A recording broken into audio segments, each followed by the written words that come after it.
Welcome to another special edition of Daily Airline News focusing on the search for MH370.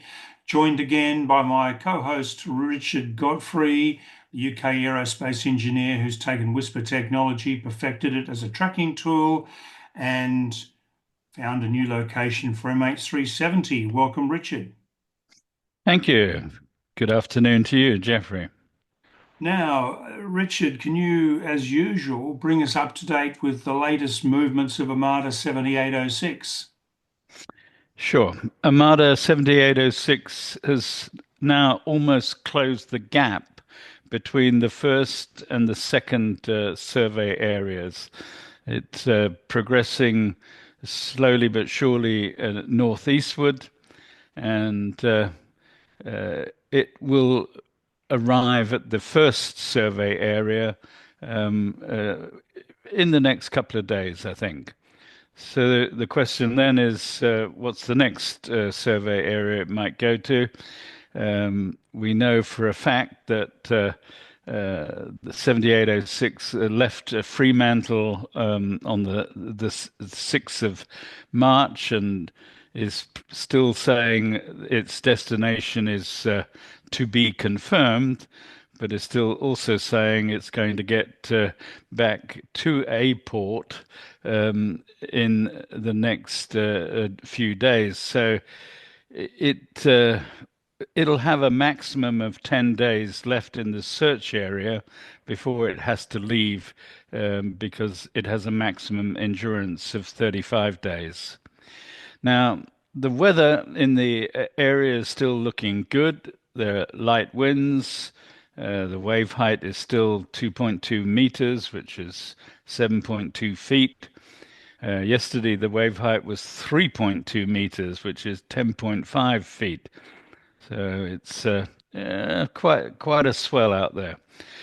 There are tropical lows, but they are much further north, and in general, the weather seems to be holding in the MH370 search area. And meanwhile, Armada 8601 is underway to Cape Town and making good progress. It is expected to arrive on the 16th of April, but at the current rate of progress, it will arrive a couple of days early. Now, on these programs, Richard, we do talk obviously a lot about Wspr, and we also talk about the amateur radio community. Can you give us a bit of color around that radio amateur community? Yeah, there are over 3 million radio amateurs around the world, and many of them use Wspr technology amongst other technology. Some radio amateurs invest quite a lot of money into their so-called Radio Shack, which is just brimming full of technology. And on Wspr, it seems, as far as detecting aircraft is concerned, the radio amateur community is divided. There are some who are absolutely adamant that Wspr can be used to detect aircraft and track aircraft. There are others who are absolutely adamant that this is impossible. And then there are a whole bunch of people in between who think, oh, well, the jury's still out, and I'm still waiting for sufficient academic reports and peer reviews of the work that we're doing. So, for example, I've been invited to speak at the German amateur radio anniversary. They have their 75th anniversary this year, and they have 30,000 members, and a lot will turn up to this anniversary event. But in a way, I know full well in advance there'll be people there who've written articles in German amateur radio magazines and newspapers saying this is all rubbish. And there are others who've actually published their research into Wspr and say it's the best thing since sliced bread. So it's going to be a little bit like walking into the lion's den, I think. Yeah, but now talk about the Lion's Den. You're having a very interesting discussion. I hope you don't mind me looking, but I had a look at your website and you're having an interesting discussion with one particular radio amateur, and I think the viewers would like to hear more about it because it's really intriguing. Yeah, a guy called Peter, but that's not his real name. Many people on my website use a pseudonym, and that's fine by me. Um, he's a radio amateur with 30 years experience of using his radio. He calls himself a woodpecker. Now, the old school radio amateurs used to type out Morse code, tap, tap, tap, tap, tap, tap, tap, tap, tap, and it sounded to them like a woodpecker, Mm. poking a beak into a tree. So they call themselves this group call themselves the Woodpeckers. And he saw a TV program about MH370, and I was on that program and talking about Wspr and the potential to track MH370 with Wspr and determine a crash site. And he said, I was intrigued. So I Googled your website and read through your Wspr papers. And he then asked 16 questions in a comment. So I took the time to answer him, and I've actually published a paper. There's a link below. Questions from a radio amateur and my responses. So Mm. there you go. Well, look, again, for the viewers, and we keep getting questions about Whisper all the time. Let's go over it again. What is Whisper technology for detecting and tracking aircraft?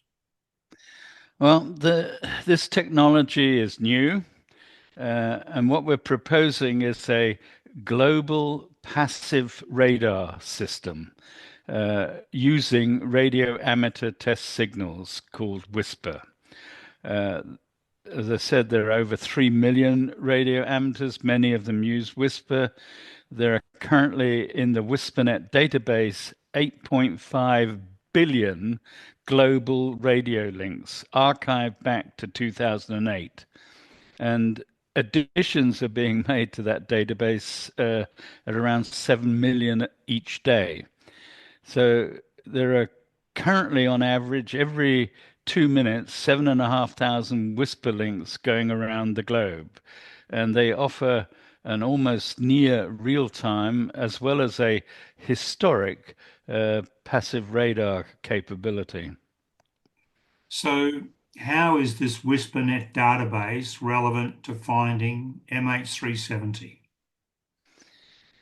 Well, we take all of the global Whisper reports into consideration, and the receipt and decoding of a Whisper protocol proves that the propagation on the short path direct from the transmitter to the receiver took place at a given transmission power and frequency and was received by a receiver somewhere else in the world. And we're told then the signal to noise ratio of the reception and the received frequency and any frequency drift. So we got a lot of information which we can use to help us track MH370. So, both the short path and the long path propagation considered in this? Yeah, but the WhisperNet database only records the short path propagation. So if you look in that database, you find the maximum distance is just over 20,000 kilometers. The record so far is 20,010 kilometers. Now, I'm sure the viewers are aware the Earth is not a perfect sphere. It's actually an oblate spheroid. The circumference of the Earth is at a minimum 40,008 kilometers and at a maximum 40,075 kilometers. So halfway around the world is 20,004 at a minimum to 20,037.5 as a max. So you can see 20,010 Mm. is almost exactly halfway around the world, and that's as far as WhisperNet goes. Are around the world ionospheric propagations possible? Yes, the Department of Defense in America has a facility called WARF, Wide Aperture Radar Facility. In 1978, they used that facility to conduct a series of round the world ionospheric propagations. They observed them several hours each day for several days. It takes around 135 milliseconds for an ionospheric propagation to go around the world. And yes, it's not something that happens every day. And they used a facility that has a 1 kilowatt transmitter. When you think the average Whisper transmitter is up to a max of 5 watts, then it's quite a large transmitter, but it is theoretically possible. And we're showing a screenshot of a Whisper transmission which came from a transmitter in Greenland and bounced off MH370 in the Indian Ocean and all the way back to the USA. So that is quite possible, quite common to see long distance ionospheric propagations going from one side of the world to the other. Now, I know that we've discussed this before, but I'm going to ask you the question for the viewers who haven't seen it. Are radio waves reflected off aircraft? Yes, active radar systems that you see at airports, for example, use radio signals which are reflected from aircraft.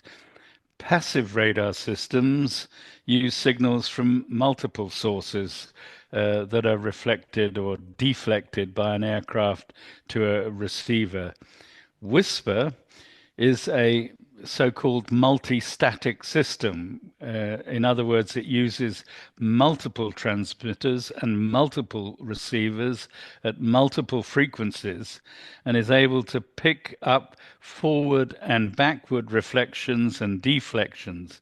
So we showed the example in a previous episode of the Air Corsica flight CCM 772V on the 16th of September 2016, where an Airbus A320 aircraft crosses the propagation of a radio transmission, and a guy listening in the French Alps could only hear the radio transmission when the aircraft was overhead and not when it wasn't.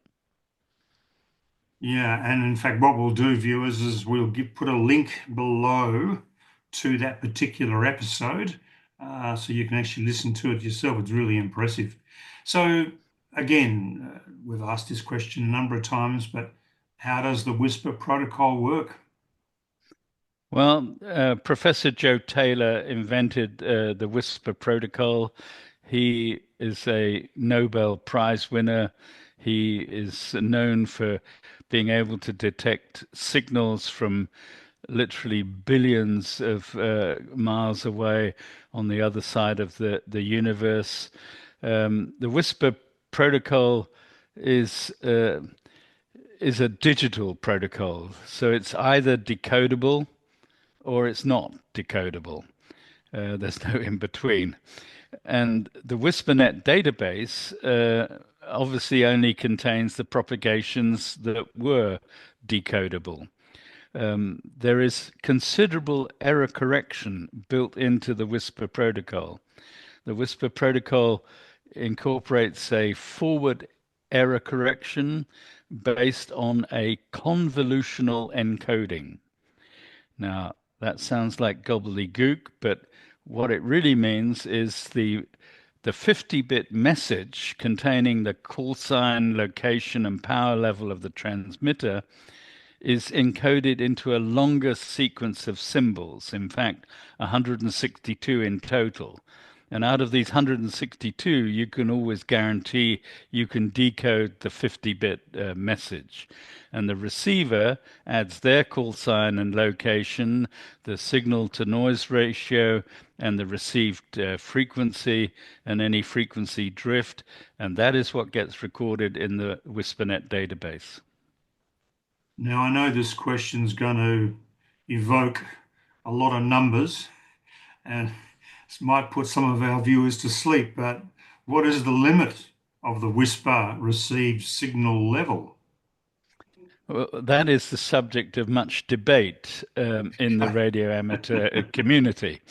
Yeah. Um, Peter points out that around minus 34 dB is the lowest signal to noise ratio mentioned in Wikipedia.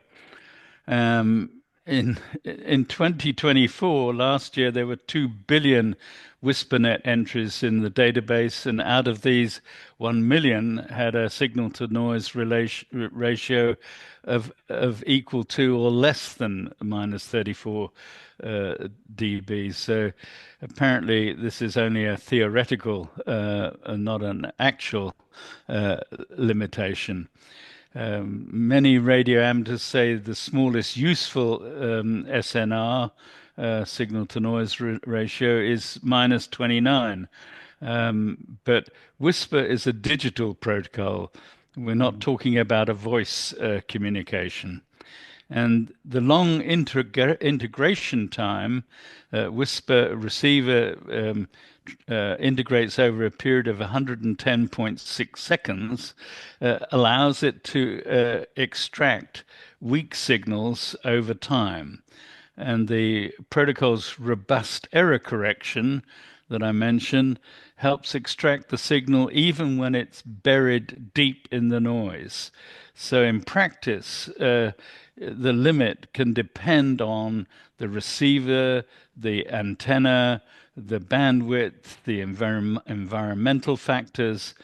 And last year, there were 47 million WhisperNet entries in the database that had an SNR of less than or equal to minus 29 dB. So Whisper is quite different. For example, many people think about radar when they're detecting aircraft, and the difference between Whisper and radar is huge. There are differences in the power level and the frequency used, and the pulse width of radar is very small, and the transmission time of Whisper is very long. But the big difference is that radar has an active radar. It has one transmitter, which is co-located with one receiver at the same location and uses one frequency. Whisper has thousands of transmitters, thousands of receivers in different locations and operating at multiple frequencies. So there really is, when you think about radar, there's no comparison directly with Whisper. I think you once described it, we were talking about this a few years ago, and you likened it to one of those security places where you've got laser beams everywhere to trip over a would-be thief, and likened it to that's what Whisper does, is just lines going all over the place and then aeroplane stumbles onto one and bingo, you've got it. Yeah, if you try to get into Fort Knox and steal the gold, you'll have a hard time because laser beams will be trying to pick you up at every possible angle, and and you will set the alarm off at some point. Yeah, indeed, indeed.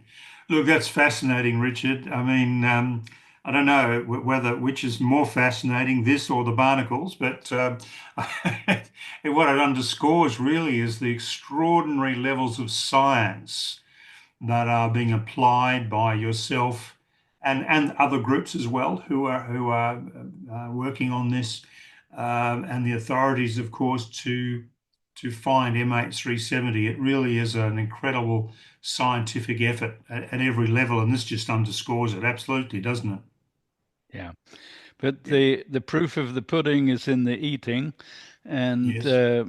until we find MH370, all of this is theory, and I'm looking forward to seeing the practice. Absolutely. Absolutely. So, thank you again, Richard. Viewers, thank you very much for tuning in. Thanks for all the fabulous questions. Thank you for all the likes. And please do subscribe if you're not already subscribing. And do tune in tomorrow for another episode. I think we're going to be focusing on viewer questions tomorrow, because there's some great questions there that are begging to be answered. So once again, Richard, thank you for your time, and viewers, we'll see you tomorrow. You're welcome.